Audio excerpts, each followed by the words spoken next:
Je vais te dire une phrase qui va peut-être te déranger un peu.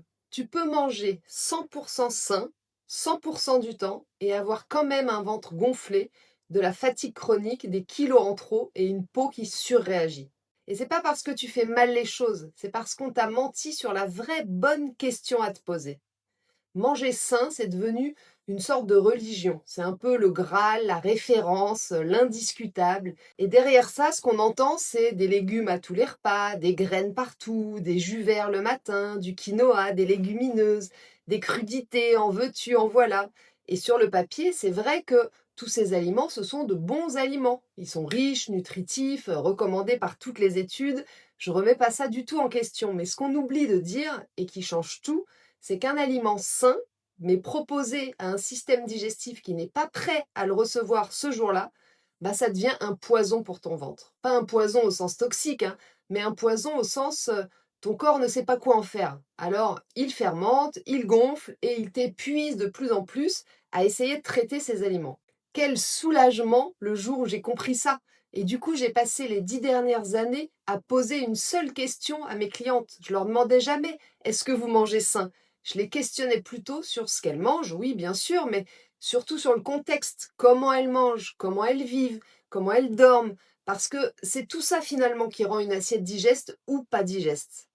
Et ce qu'il faut que tu retiennes, c'est que ta capacité à digérer, eh bien, elle change. Elle évolue selon ton niveau de stress, selon ta fatigue, selon ton cycle hormonal et même en fonction des saisons. C'est d'ailleurs ce qui explique très souvent pourquoi, en vacances, quand tu es détendu, tu digères beaucoup mieux certaines choses que tu ne digères pas du tout en pleine semaine de rush quand tu es au travail. Ton assiette, c'est la même pourtant, mais le contexte, lui, il est complètement différent. Et ce que je veux que tu retiennes aussi, c'est que c'est pas à toi de toujours t'adapter à ton assiette. On va prendre un exemple tout bête mais très parlant. Le smoothie vert du matin, par exemple, avec du chou kale, des épinards, des graines de chia, un peu de gingembre. Alors oui, sur Instagram, c'est le symbole de la vie saine. Sauf que ce smoothie, c'est aussi une bombe de fibres qui sont insolubles, qui sont froides, prises à jeun, et en plus, souvent englouties en se préparant ou en marchant vers le bureau. Alors mets-toi une seconde à la place de ton tube digestif. Lui, quand il reçoit ce smoothie soi-disant ultra sain, eh bien il doit gérer un mélange complexe, froid et sans mastication. Alors que la mastication, c'est la première étape de la digestion. Résultat, souvent, eh bien tu gonfles en fin de matinée et tu te dis: je suis vraiment très sensible du ventre, hein. Alors qu'en vrai, c'est juste que ce format-là n'était pas digeste pour toi, pour ton système, dans ce contexte-là. C'est aussi le cas avec les salades composées. J'appelle ça d'ailleurs le syndrome de la salade composée. Parce que je compte plus le nombre de fois où des clientes m'ont dit: c'est bizarre, hein, mais parfois je me sens bien mieux quand je mange une entrecôte que quand je mange une salade composée. C'est pas normal, si? Eh bien, normal, je sais pas, mais en tous les cas, ça s'explique. Parce que les salades composées, c'est beaucoup de cru, beaucoup d'ingrédients. Et du coup, ça va demander un travail digestif bien plus important, bien plus grand à ton corps qu'une simple entrecôte. Donc, le contenu de ton assiette est digeste ou moins digeste, ok? C'est une chose. Et on en reparlera régulièrement ici. Mais le deuxième pilier de ta santé digestive et de tout ce que je vais te partager sur cette chaîne, aussi important que l'assiette elle-même, eh bien, c'est ton système nerveux. Tu peux absolument bien digérer que dans un seul mode, le mode parasympathique. C'est le mode de ton système nerveux qui est dédié au repos, à la réparation et à la digestion. Alors que le stress, lui, eh bien, il va basculer automatiquement ton corps dans l'autre mode, le mode sympathique. Et lui, c'est le mode alerte, survie. Et dans ce mode-là, eh bien, ton corps ralentit, voire arrête complètement la digestion pour concentrer son énergie ailleurs, sur la fuite ou sur le combat. Parce que c'est ça la priorité à ce moment-là pour lui. Tu comprends bien que si tu es poursuivi par un lion, il vaut mieux que tu aies de l'énergie dans tes jambes et dans tes muscles pour courir que de finir de digérer ta salade composée. Donc ça veut dire que même un repas parfaitement digeste sur le papier, mais mangé debout, stressé, devant un écran en 10 minutes, eh bien il peut devenir indigeste. Et c'est pas parce que l'aliment est mauvais, mais c'est parce que le terrain n'était pas prêt, dans le bon mode en tous les cas, pour le recevoir. Ce que ça veut dire en gros, c'est que quand ton ventre déraille, il n'y a jamais une seule cause. Et il y a le contenu de ton assiette d'une part, mais il y a aussi la régulation de ton système nerveux. Et les deux sont absolument indissociables.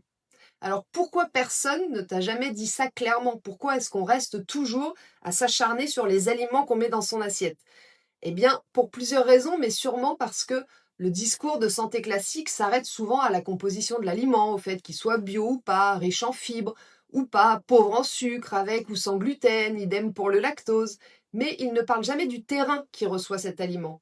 Ton état de stress, ta capacité du moment à digérer, ton rythme de vie.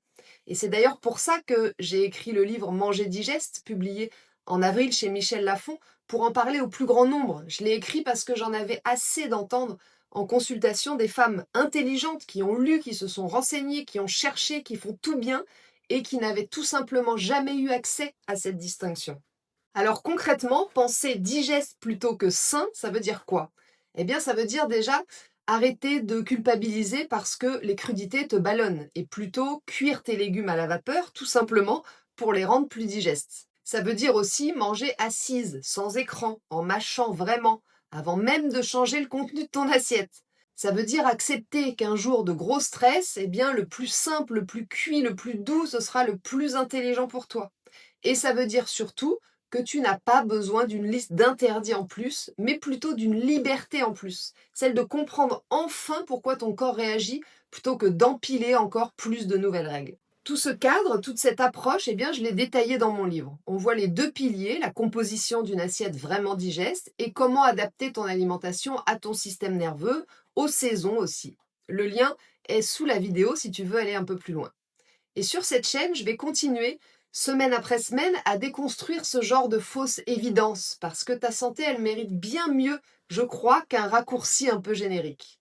Alors abonne-toi si cette distinction t'a fait un petit ah intérieur et dis-moi en commentaire, c'est quoi pour toi l'aliment sain, soi-disant sain, qui toi te fait du mal? Je suis sûre que t'en as un en tête là tout de suite. Et retiens bien que c'est pas la qualité de l'aliment seul qui fait la santé, c'est aussi sa digestibilité et l'état de ton système nerveux au moment où tu le manges. N'oublie pas non plus que chaque petit pas compte et comprendre cette phrase, eh bien, c'en est déjà un. À très vite.